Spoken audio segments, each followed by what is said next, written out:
On the 9th of May, the former Prime Minister of Pakistan, Imran Khan, was arrested by paramilitary troops and charged with corruption.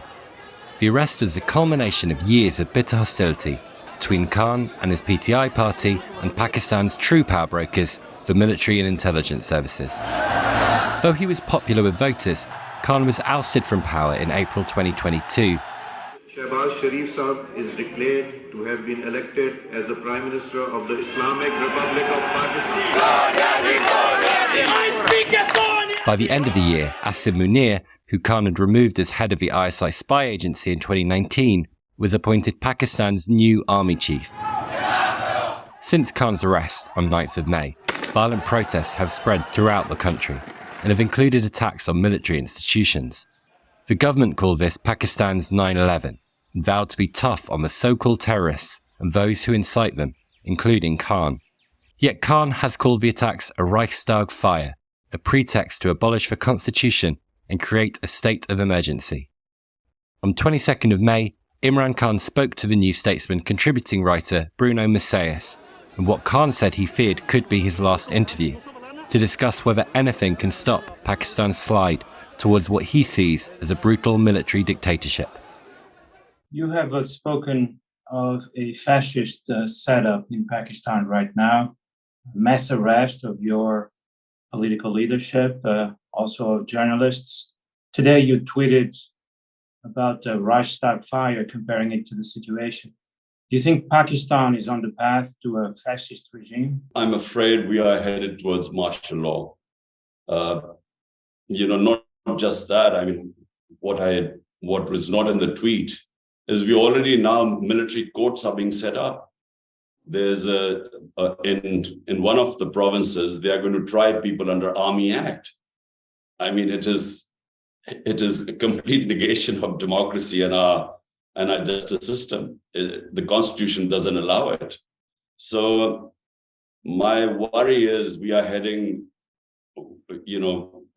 firstly, our democracy is being dismantled. And I feel we are heading towards, if not overt military rule. Already the country is run by the army chief. Do you want to use this interview to tell the army chief what do you think about what is happening?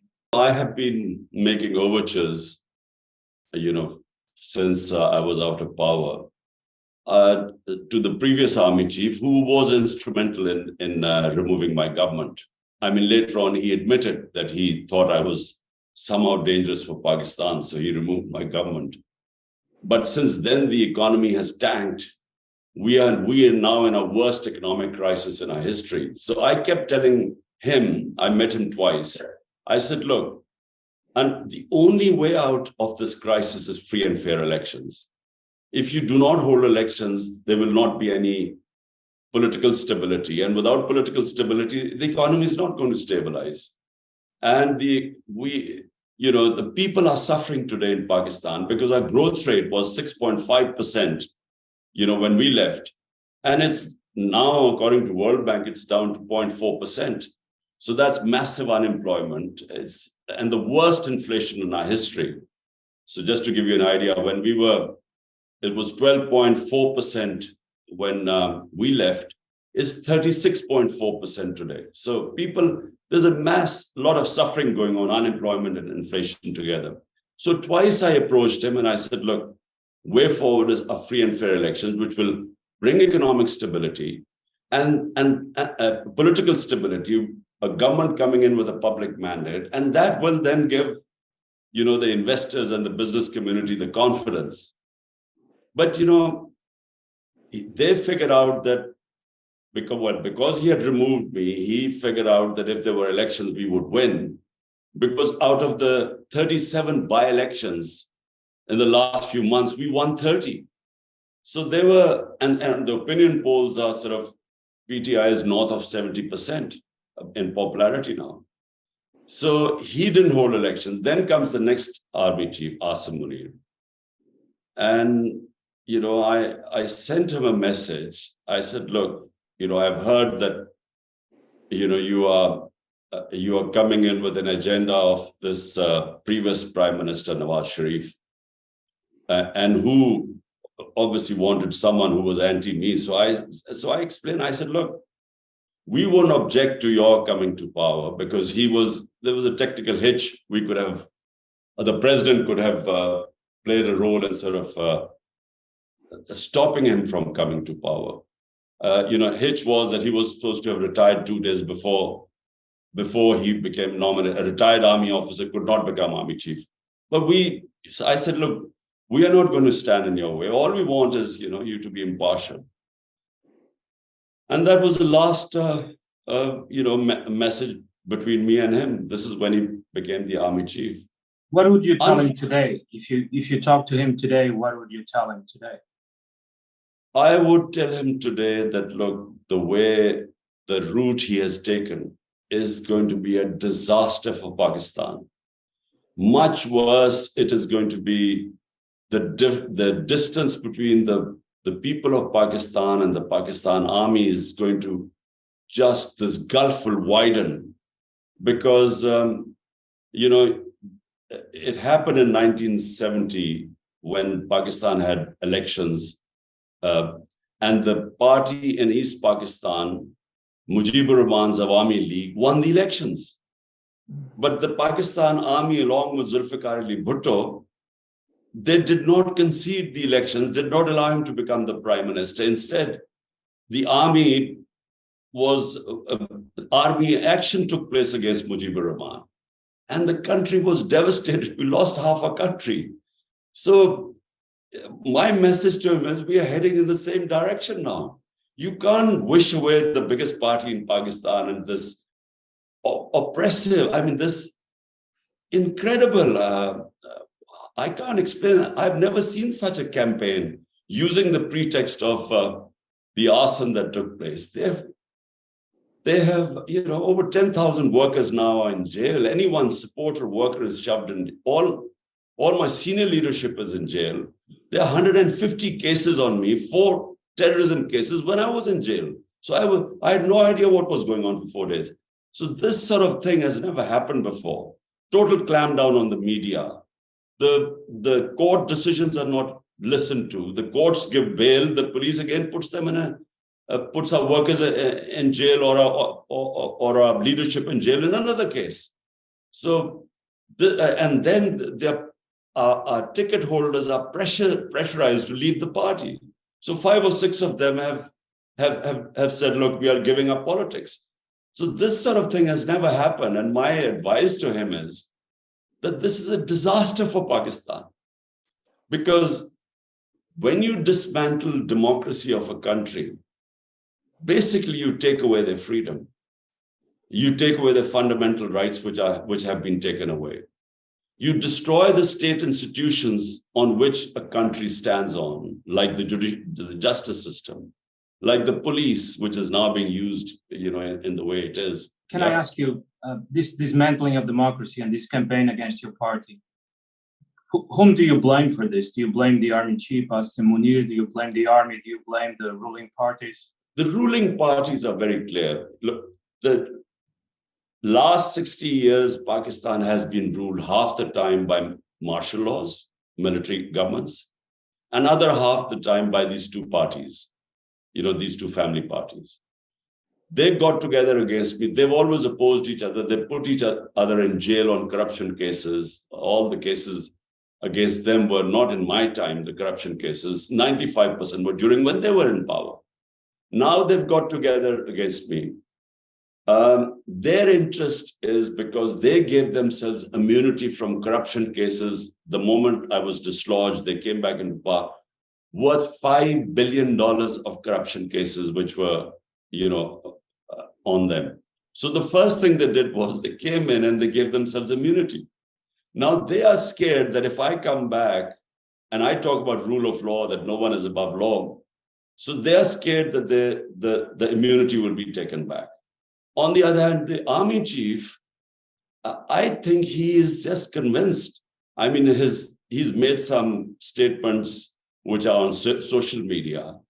After this, when I was in jail and this arson took place, the statements he's made are quite frightening. He is now determined, in the statements to demolish PTI. So, that's what's coming through. So it's quite frightening. I mean, his mindset right now.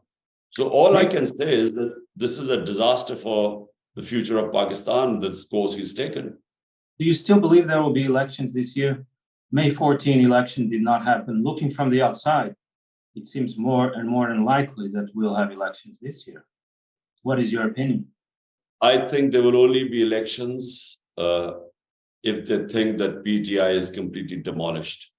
So either our people will be in jail, or they would be forced to switch loyalties, or like our ticket holders. There were 4 or 5 of them in the last 48 hours have said we're giving up politics, because such is the pressure put on them.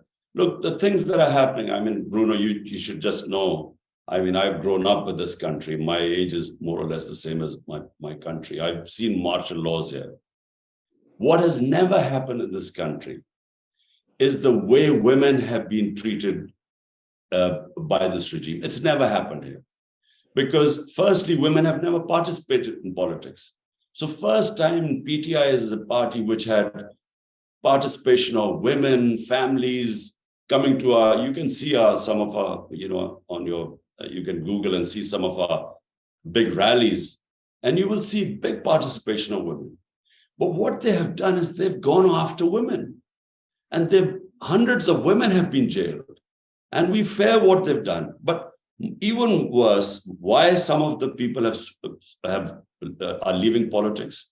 Because they break into people's houses and they do not respect the sanctity of the women, So people can't take this. They can take everything, but they cannot accept the abuse of women. One of our main, who was a minister in our government, they went into his house and they took him, but they took his wife as well. So this is what has never happened here before. And this is what is causing the greatest fear in this country. I mean, the terror right now is about the way families are in the middle of the night, the police barges in, 30, 40 people barge in. I mean, you can actually see video on CCTV camera. You can see what is happening. It's never happened here before. Last question, Imran. I don't want to take too much of your time. You're going to Islamabad tomorrow to appear in court. What are your expectations about the day tomorrow? I have, various bails in anti-terrorism court.